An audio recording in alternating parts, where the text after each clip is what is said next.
మరి మన హృదయంలో భారం ఏంటి? మన హృదయంలో ఉన్న మంట ఇది. దేనికోసం ఉంది మన భారం? డబ్బు సంపాదన కోసం ఉందా? పేరు ప్రఖ్యాతుల కోసం ఉందా? కోరికలు తీర్చుకునే దాని విషయంలో ఉందా? సమస్యల పరిష్కారం మీద ఉందా? లేకపోతే దేవుని పని మీద ఉందా? దైవ చిత్తం మీద ఉందా? నేను ఒక మాట చెప్తున్నాను, ఏర్పాట్లో ఉన్నోళ్ళే ఈరోజు కలుస్తారు అనుకున్నా. దేవునికి స్తోత్రం, హల్లెలూయా. ఎవరు దేవుని ప్లాన్లో ఉన్నారో, ఎవరు దేవుని ప్రణాళికలో ఉన్నారో. ఎందుకంటే ఈ సందేశం నాకు ఇస్తున్నాడు దేవుడు. దీన్ని పొందుకునే దాన్ని కూడా యోగ్యుల్ని రప్పిస్తాడు దేవుడు. ఆన్లైన్లో అందుబాటులోకి వచ్చినా, ఇక్కడ కూర్చున్నా, ఏర్పాట్లో ఉన్నోళ్ళకే ఈ మాటలు దక్కుతాయని నాకు తెలుసు. ఈరోజు క్లియర్గా మీకు అందించాడు దేవుడు. ఏ భారం ఉంది నాయన నీ గుండెల్లో? ఏ ఆరాటం ఉంది? నిన్ను గురించి నువ్వేమనుకుంటున్నావు? నిన్ను గురించి నీకున్న అభిప్రాయం ఏంటి?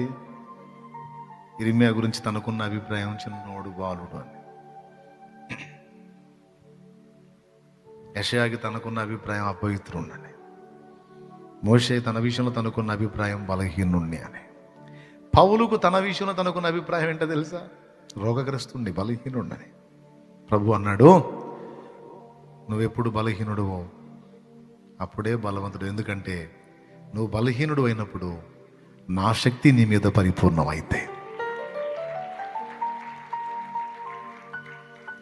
నా బలంతో నిండుతావు, అప్పుడు వెలుగుతావు ఒక వెలుగు. కాబట్టి బలహీనుడు అనుకోవద్దు. ఇప్పుడు చెప్పండి, దేవుని ముందు మన స్థితి ఏంటో మనం గుర్తుపట్టాలి, పరిశీలించుకోవాలి, వివేచించుకోవాలి. ఆయన ముందుకు రావాలి. దేవా, నా స్థితిలో, నా హృదయంలో ఆరాటం ఉంది. నీ చిత్తం నెరవేర్చాలి, నీ సంకల్పం నెరవేర్చాలి, నీ కొరకు ఫలించాలన్న ఆరాటం ఉంది. నేను చెప్తున్నా, ఆ ఆరాటం నీ దగ్గర ఉంటే, అమ్మా సెల్ ఫోన్ చూడొద్దు అని నేను చెప్పాల్సిన అవసరంలా. నువ్వు చూడవు. ఈ చూసే సరుకు అంతే, భారం లేని సరుకు, బాధ్యత లేని సరుకు. అమ్మా నువ్వు ఆ వంకర మాటలు మాట్లాడవాకమ్మా, నోరు కాసుకోమ్మా అని నేను చెప్పాల్సిన అవసరంలా. ఆ మంట ఉన్నోళ్ళకి, ఆ భారం ఉన్నోళ్ళకి. నేను నోరు జారితే సమాజంలో నా దేవునికి అవమానం. కాబట్టి నా నాలుగు, నా నోటిని కంట్రోల్లో చేసుకుంటానని అన్న చెప్పాల్సిన అవసరంలా. ఆటోమేటిక్గా బ్యాలెన్స్ అయిపోతావు. తమ్ముడా, నువ్వు అట్లా విచ్చలవిడిగా ఉండకూడదు నాన్న నేను చెప్పాల్సిన అవసరంలా. అమ్మో, నేను అడుగులు జారితే సాక్ష్యం ఎఫెక్ట్ అయింది. సాక్ష్యం ఎఫెక్ట్ అయితే నేను నా దేవుని కోసం ఫలించలేను. ఆత్మలు నశించిపోతున్నారు, జీవితాలు పాడైపోతున్నాయి. నన్ను ఎప్పుడు పిలుస్తాడో తెలియదు నా దేవుడు. ఆయన నన్ను పిలవక మునుపు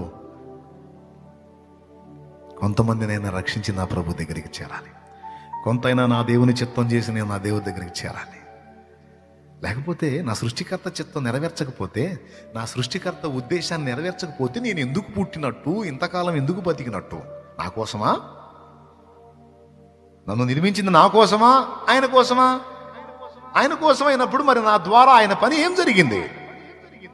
ఏం జరగనప్పుడు నా బ్రతుకు వృధా అయినట్టే కదా. ఛీ, అట్లాంటి బ్రతుకు బ్రతకూడదు. నా జీవితం పట్ల దేవుని చిత్తం నెరవేర్చే చావాలి. అప్పుడే పిలుపు అందుకోవాలి. హృదయంలో ఒక భారం, హృదయంలో మంట, అది కలిగిన వారిని నా దేవుడు వెతుక్కుంటున్నాడు. తమ్ముడా, ఒక్కసారి అలా లేనానా, మోకాళ్ళ మీద లెగుస్తావా లేకపోతే పైకి లేచి నిలబడతావో నీ కంఫర్ట్ చూసుకో. మోకాళ్ళ మీద ఉండగలిగితే ఉండు, లేకపోతే పైకి లేచి నిలబడతానంటే నిలబడు, నీ ఇష్టం.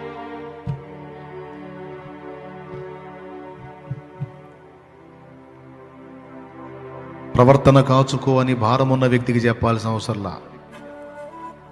వాక్యాన్ని ధ్యానించు అని భారం ఉన్న వ్యక్తికి చెప్పాల్సిన అవసరంలా. అదే పనిలో ఉంటారు. చెప్పుకోవాల్సిన పరిస్థితి ఎవరికంటే భారం లేని వాళ్ళకి. భారం లేని వాళ్ళకి చెప్పినా ఎక్కదో. ఈ రాత్రి ఆయన పాదాల చెంత ఉన్న నీ పరిస్థితి ఏమిటో ఒకసారి పరిశీలించు. ఓకే, నీ గుండెల్లో భారం ఉంది, కానీ నేను అన్ఫిట్ అని నువ్వు అనుకుంటున్నావా? ఓకే, నీ అయోగ్యతను నువ్వు గుర్తుపట్టావా? నేను తగను ప్రభువా, తగను అని నువ్వు అనుకుంటున్నావా? నువ్వు తగవో లేదో ఆయన చెప్పని, ఆయన చెప్పని, ఆయన చెప్తాడు.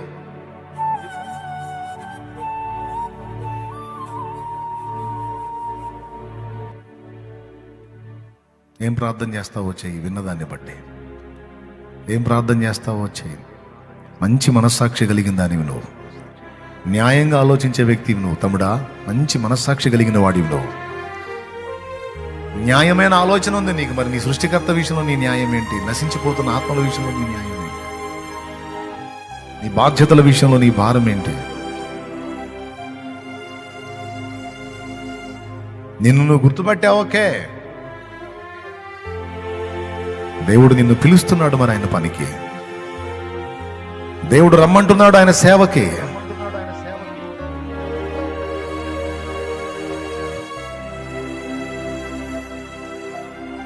పనికిరానిది పనికిరానివాడు అని నేను అనుకున్న వాళ్ళ ఎదుట నేను వాడుకుంటాను. నువ్వు వాళ్ళకి పనికి రాకపోయినా, నీకు నువ్వు పనికి రాకపోయినా, నువ్వు నాకు పనికి వస్తావు. మోషే రా. ఇర్మియా, నేను బాలుణ్ణి చిన్నోడిని అన్నావుగా, ఎవ్వడు పడగొట్టజాలని ఇత్తడి ప్రాకారముగా నిన్ను చేస్తాదా? నేను చిన్నవాడిని అన్నావుగా, నీ బెదురు మనుషులకు ఉండేటట్టు చేస్తా. పడగొట్టుటకు, కట్టుటకు, నాటుటకు, పెళ్ళగించుటకు నిన్ను వాడుకుంటా. దర్శనం కలిగిన బిడ్డలారా, భారం కలిగిన బిడ్డలారా, దేవునికి కృతజ్ఞతలు చెల్లించండి. మీ స్థితిని, మీ బలహీనతను దేవుని ముందు ఒప్పుకోండి. ఆయన రక్తాన్ని ఆశ్రయించండి, అడిగేసుకోండి, అడగండి. దేవా, నా గుండెల్లో ఉంది, ఆరాటం ఉంది, మంట ఉంది, దాన్ని ఉధృతం చేయమని అడగండి. బిడ్డ, లోకం పిచ్చిపోకడపోతుంది. నువ్వు కూడా అందులో కలిసిపోతావా? నువ్వు కూడానా? లోకం పిచ్చిపోకడపోతుంది, అందులో నువ్వు కూడా కలిసిపోతావా? సీమోన్తో ఏమన్నాడు తెలుసా? సీమోను, నువ్వు కూడా నిద్రిస్తున్నావా? నువ్వు చురుకైనడు అనుకున్నానే, ప్రత్యక్షత గలవాడు అనుకున్నానే. ఒక గడియైనా మేలుకొని ఉండలేవా సీమోను? నువ్వు కూడానా? మహేష్ అడుగుతున్నాడు, నువ్వు కూడా? తమ్ముడా, నా తండ్రి నిన్ను ప్రత్యేకంగా దర్శించాడు. తమ్ముడా, నా తండ్రి నిన్ను ప్రత్యేకంగా దర్శించాడు. నీ దగ్గరకు వచ్చాడు ఆయన. నువ్వు కూడా లోకం వైపు చూసి లోకాశల్లో పడిపోతే ఎలా తమ్ముడా? ఎలా చెల్లి? నిన్ను ప్రత్యేకించుకున్నాడు కదా. అందరిలాగే నువ్వా? అందరిలాగే నేనా? కాదు కాదు కాదు. రండి, దేవుని పాదాలు పట్టుకుందాం. రండి అయ్యా.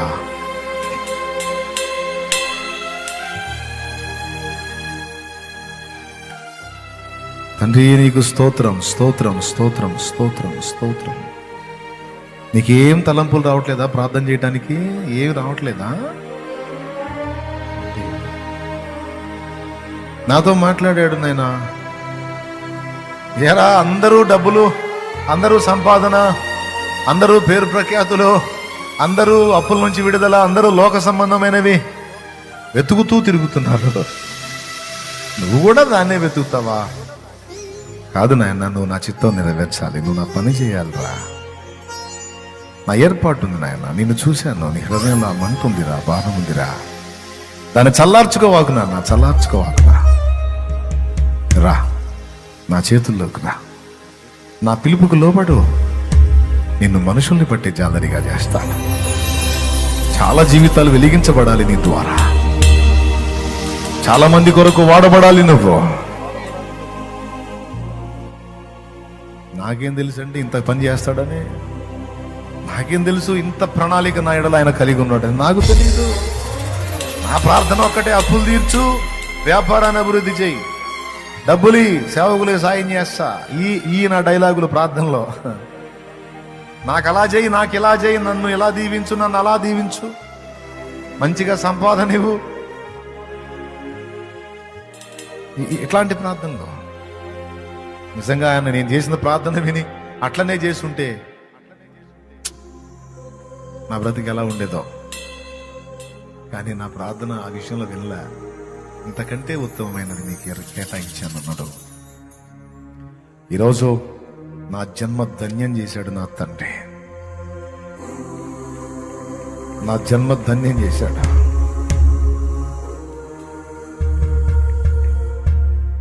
అల్పమైన వాటిని ఆశించును నా హృదయం,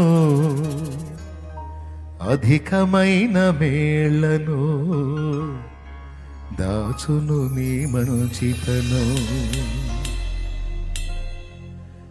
ఏది నిన్ను కోరాలో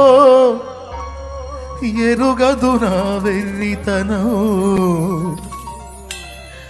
ఏది నిన్ను కోరాలో ఎరుగదు నా వెర్రితనం, ఏది నాకు కావాలో ఎంచి ఇచ్చు నీ జ్ఞానం, ఏది నాకు కావాలో ఎంచి ఇచ్చు నీ జ్ఞానం. అధికముగా చేయగలవు యేసయ్యా, నాకు చాలిన దేవుడవు నీవేనయ్యా. అధికముగా చేయగలవు యేసయ్యా, నన్ను నడిపే సారథివి. నీవు రోగివై ఉన్నావా? ఆయనే స్వస్థపరచుకుంటాడు. నీ హృదయంలో ఈ అంశాన్ని కూర్చున్న భారం నీకుంటే దేవుని కృతజ్ఞతలు చెప్పు నాన్న. దేవుడు దర్శించకపోతే నువ్వు ఇక్కడికి రావు, ఆయన నీ యొద్దకు రాకపోతే నువ్వు రావు. వచ్చావు, ఇక నిలబడు, కడిగేసుకో. ఆ పరిశుద్ధిని రక్తంలో నీ పాపాలన్నీ కడిగేసుకో. నువ్వు నూతన పరచబడు, నూతన జన్మ అనుభవంలోనికి రా. బాప్తిస్మం పొంది నీ దోషములన్నీ కడిగేసుకొని పరిశుద్ధపరచబడు. రక్షింపలేని వాటిని ఆశ్రయించి ఫలితం లేదు విసర్జించు. రక్షకుడైన యేసు వైపు మళ్ళుకో. బోలెడంత పనుంది దేవునికి నీతో, బోలెడంత కార్యాలున్నాయి నీ జీవితంలో, బోలెడంత పనుంది నీ ద్వారా, బోలెడంత పనుంది. అలాగే రక్షణానుభవంలోనికి వచ్చిన వాళ్ళు కూడా సిద్ధపడండి. తుచ్చమైన అభిలాషల వైపు ఎంతకాలం తిరుగుతారు? భారం లేని భక్తి, మంట లేని భక్తి ఎంతకాలం చేస్తారు? అల్పమైన వాటిని ఎంతకాలం ప్రేమిద్దాం? మారు మనసు పొందుదాం, దిద్దుకుందాం, జీవితాన్ని సరి చేసుకుందాం. ప్రార్థన. పరిశుద్ధుడు అయిన మా తండ్రి, ప్రేమ స్వరూపేరు దేవా, నీకు వందనాలు. ఈ రాత్రి మమ్మల్ని దర్శించి మా మీద ఉన్న నీ ఏర్పాటు ప్రణాళిక ప్రత్యేకంగా మాతో పంచుకున్నావు. నేను యోగ్యుని కాదు అన్న వాళ్ళందరినీ తీసుకొచ్చి నువ్వు వాడుకున్నావు. జ్ఞానులు అనుకున్నవారు అతిశయించి అలజడి రేపితే దీనులకు కృప చూపావు దేవా.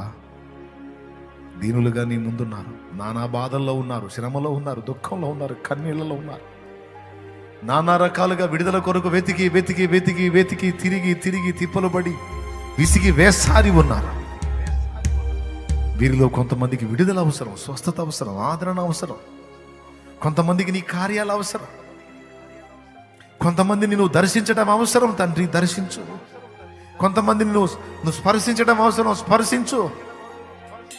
వీరిలో కొంతమంది మంట కలిగి ఉన్నారు హృదయంలో, నీ చిత్తము కొరకు వారిని దర్శించి వారితో మాట్లాడి వారిని నీ పని కొరకు మోషేని సిద్ధపరిచినట్టు, ఇర్మియాని సిద్ధపరిచినట్టు. అయినా ఇర్మియాని పసిబిడ్డగా ఉన్నప్పుడే అభిషేకించాను అన్నావే, మరి ఈ చిన్నవాళ్ళ మీద వీళ్ళు కూడా నీ దృష్టిలో చిన్న బిడ్డలేగా ప్రభు. నేను చిన్న బిడ్డని, వీరందరూ చిన్న బిడ్డలే. మరి వారి మీదకి నీ అభిషేకం, వారి మీదకి నీ శక్తి, నా మీదకి నీ శక్తి. ప్రభువా కృపని నాయన, కృపని నాయన, నీ బిడ్డల మీదికి నీ శక్తిని దిగిరా నీ ప్రభు. కాస్త కూస్తో రగిలిన హృదయంలోని మంటని ఇంకా రగిలించు, హృదయ భారాన్ని పెంచు. నీకు వందనాలు, వందనాలు, వందనాలు, వందనాలు, స్తోత్రం. కొంతమందికి రావాలి, అడుగులు వేయాలి ముందుగానే ఆరాటం ఉంది. పాపం సంఖ్యలలో ఉన్నారు, బంధకాల్లో ఉన్నారు, వేదన పడుతున్నారు. దేవా ఏమీ చేయలేకపోతున్నాను దేవా అని దుఃఖపడుతున్నారు. అయ్యా నీ బిడ్డను దర్శించి రాత్రి నిద్రమా అనుకున్నారు, తిన్నారో లేదో కూడా తెలియదు, కానీ నా దేవుడు నాతో మాట్లాడతాడని నీ పాదాల దగ్గరికి వచ్చా. వారిని దర్శించు, వారిని దర్శించు, వారితో మాట్లాడు, వారికి కనబడు, వారిని తాకు, వారి దేహంలో ఉన్న రోగములు తొలగించు, వారి శరీర క్రియల మీద వారికి జయమదాయిచ్చాయి. ఇక్కడున్న వాళ్ళలో ఇంతవరకు సమాజంలో చీకొట్టబడిన వాళ్ళు, కుటుంబం చేత తిరస్కారం పొందిన వాళ్ళు, తమను తామే నిందించుకున్న వాళ్ళు ఎంతమంది ఉన్నారు? వాళ్ళని దర్శించు. నీ విలువ వారికేం తెలుసు నాయన? నేను నిర్మించిన వాడిని నేను, నాకు తెలుసు నీ గొప్పతనం. నేను నిన్ను నిలబెడతాను. ఈరోజు ఒక బలహీనుడుగా, ఒక వ్యసనపరుడుగా, ఒక బలహీనురాలుగా ఉన్న నిన్నే నా పాత్రగా చేసి ఒక వెలుగు వెలిగిస్తా. ఏ నోళ్ళు నిన్ను దూషించినాయో, ఏ నోళ్ళు నిన్ను నిందించినాయో, ఏ నోళ్ళు నిన్ను అవమానకరంగా మాట్లాడినాయో, వారి ఎదుట నిన్ను గొప్ప చేయ మొదలు పెట్టేదా, నిన్ను గొప్ప చేయ మొదలు పెట్టేదా. వారే నిన్ను ప్రశంసించేటట్టు, వారే నిన్ను మెచ్చుకునేటట్టు, వారే నీకు 2 చేతులెత్తి నమస్కారం చేసేటట్టు నేనే నిన్ను సిద్ధపరుస్తా. బలహీనుడు అయితే ఎంతవరకు నువ్వు బలహీనుడివే, త్రాగుబోతువైతే ఈ రోజు వరకే నువ్వు త్రాగుబోతువే. ఇది మొదలుకొని నువ్వు నూతన జన్మలోనికి వస్తున్న వ్యక్తివే, నువ్వు విడుదల పొందుతున్న వ్యక్తివే, విడుదల పొందుతున్న వ్యక్తివే. నువ్వు బలహీనురాలు అయితే ఈ రోజు వరకే, ఇదిగో ఈ క్షణము నుంచి నేను నిన్ను దురాత్మ పీడన నుంచి నీకు విడుదల.